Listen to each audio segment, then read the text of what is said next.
They said I was lucky to marry a billionaire. Lucky? I watched my husband kiss another woman at our anniversary party while everyone pretended not to see. But what he didn't know was that the broken girl he married had become the woman who would bring his empire to its knees. Before we start, if you love stories about women who rise from the ashes and make powerful men regret ever crossing them, hit that subscribe button and ring the bell. Trust me, you won't want to miss how this ends. Now, let me take you back to where it all began. My name is Nia Thompson, and 5 years ago, I was serving champagne at a charity gala in Manhattan when I met Christopher Sterling. I wasn't supposed to be there, not as a guest anyway. I was working two jobs just to keep my little apartment in Brooklyn, trying to save enough to finish my business degree. But that night, everything changed. Christopher was different from the other billionaires in that room. Or at least, that's what I thought. He didn't treat me like I was invisible. When I accidentally spilled water near his table, he smiled and told me not to worry. We started talking, and for the first time in my life, someone with that much power actually listened to me. He asked about my dreams, my plans, what I wanted to do with my degree. I told him I wanted to start my own consulting firm someday, help small businesses grow. He said I had fire in my eyes, that he could see I was going places.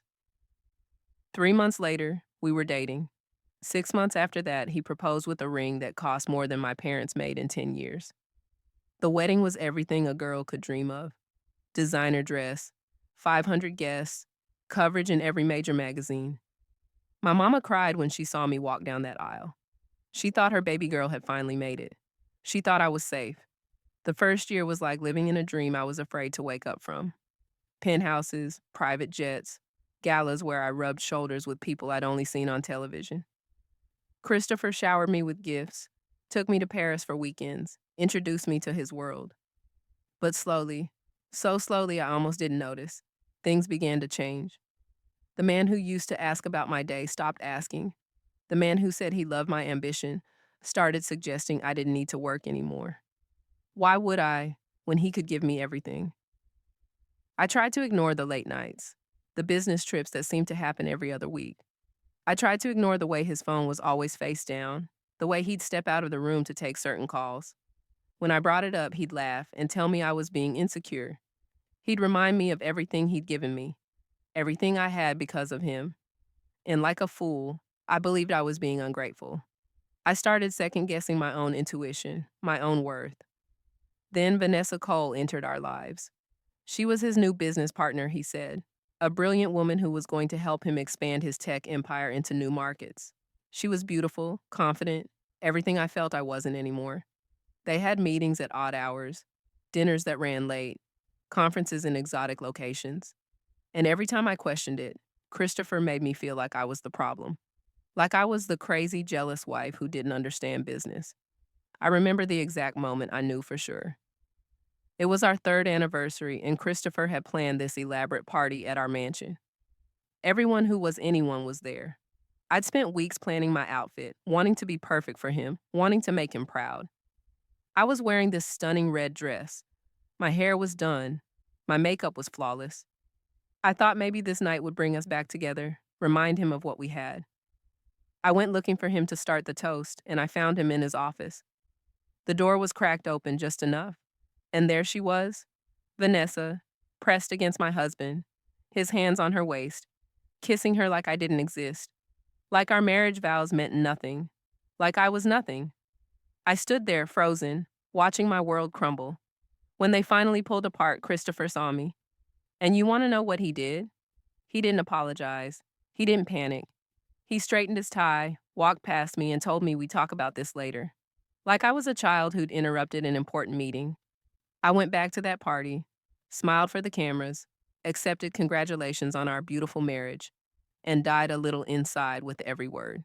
That night, alone in our bedroom while he slept in the guest room, I cried until I had no tears left. And then something shifted in me, something hard and cold and clear. I was done being the fool. I was done being the grateful little girl who should just accept whatever scraps of respect he threw my way. The next morning, I hired a private investigator. Best decision I ever made. Within 2 weeks, I had everything: photos, videos, paper trails. Vanessa wasn't the first, and she definitely wasn't going to be the last. There were others, so many others: models, executives, even the daughter of one of his business rivals. But that wasn't even the worst part. The investigator dug deeper and found something that made my blood run cold. Christopher had married me for his image. His company was going public, and his PR team had advised him that having a minority wife would help with optics, make him seem more diverse, more progressive. There were emails, strategy documents, everything laid out in black and white. I was a prop, a beautiful black prop to make him look good to investors and the media. And the prenup I'd signed, the one his lawyers assured me was standard, it was designed to leave me with absolutely nothing if we divorced. Not a penny. After all I'd given up, all I'd sacrificed, I'd be thrown out like trash. I sat in my lawyer's office, reading through everything, and I felt something I hadn't felt in years. Rage pure, focused rage.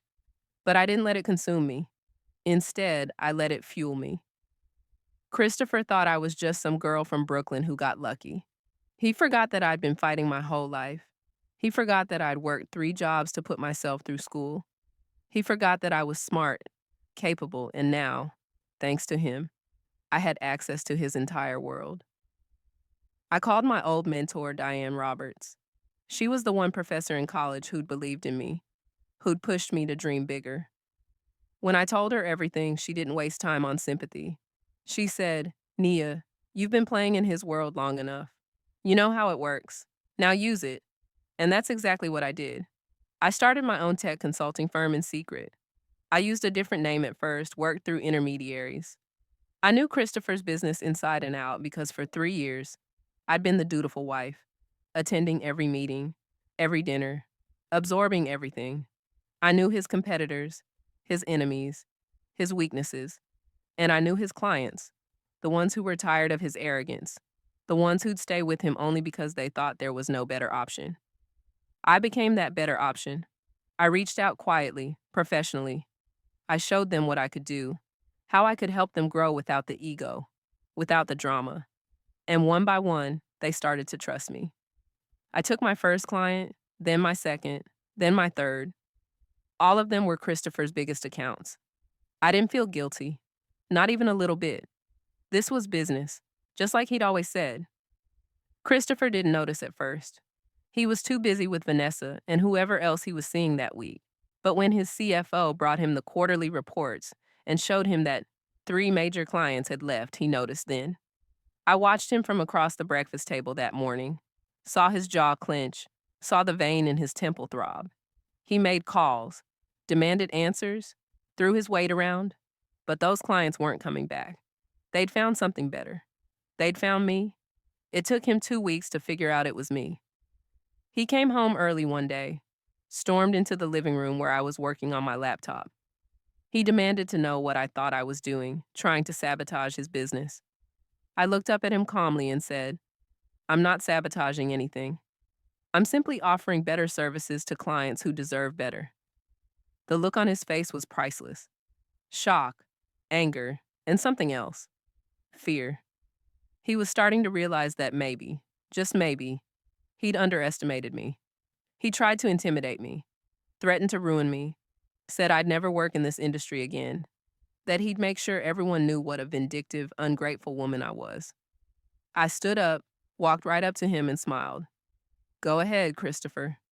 Try it. But before you do, you might want to know that I have evidence of every single affair you've had. I have documentation of some very interesting financial dealings that I'm sure the SEC would love to review. And I have recordings of you admitting that you married me for optics. So please, ruin me. Let's see who falls first." He backed down, actually backed down. For the first time in our marriage, I saw him powerless. But I wasn't done. Not even close. See, I'd learned something important in his world. It's not enough to win. You have to make sure your enemy can't get back up. I fed information to the SEC about his offshore accounts, the tax evasion, the fraud he'd been committing for years. I made sure the evidence was airtight, undeniable. Then I went to the media. Not with my name at first, but through carefully placed leaks. stories about the billionaire tech mogul and his numerous affairs, photos of him with different women. The narrative started to shift. The golden boy of Silicon Valley was actually a cheater, a liar, a fraud. His investors started getting nervous. Board members called emergency meetings. His stock prices dropped. And through it all, I built my empire. I went public with my company, revealed that I was the CEO. The media ate it up. The wronged wife, the underdog, the black woman who'd risen from nothing to take on a billionaire and win. Clients flocked to me. Investors believed in my vision. Within 6 months, my company was valued at $50 million. Christopher's world fell apart piece by piece. The SEC investigation led to charges. His board voted him out of his own company. His assets were frozen. Vanessa, the woman he'd risked everything for, left him the moment his money dried up. She moved on to some oil tycoon in Texas, didn't even say goodbye. All those other women, all those people who'd surrounded him when he was on top, they vanished like smoke. I'll never forget the day he showed up at my office. My assistant tried to stop him, but I told her to let him in. He looked terrible. Unshaven, wrinkled clothes, dark circles under his eyes. This wasn't the powerful man I'd married. This was a broken shell. He sat down across from my desk and begged. Actually begged, said he was sorry, that he'd made mistakes, that he loved me, that we could start over. I let him finish. Then I leaned back in my chair and said, Christopher, do you know what the saddest part of all this is? If you had just loved me, if you had just respected me, you could have had a partner, someone who would have built an empire with you, not against you, but you saw me as a trophy, a prop, something to use and discard. You forgot that I was a human being with my own mind, my own strength, my own worth, and that was your biggest mistake. He tried to argue, to convince me, but I was done. I had security escort him out. That was the last time I saw Christopher Sterling. I heard he moved to some small town in Oregon, working a regular job, trying to rebuild his life. The man who once had billions was starting over from scratch. And me? I was thriving. My company grew beyond my wildest dreams. I started mentoring young women, especially young black women, helping them navigate the business world, teaching them to recognize their worth. I became a voice for women who'd been underestimated, overlooked, used. I spoke at conferences, wrote articles, shared my story, not for revenge, but to inspire, to show other women that you can rise from the ashes, that you can reclaim your power, that you are never as powerless as someone wants you to believe. People ask me if I'm bitter. I'm not. I'm better. I'm stronger, wiser, more successful than I ever could have been as Christopher Sterling's wife. He didn't break me. He freed me.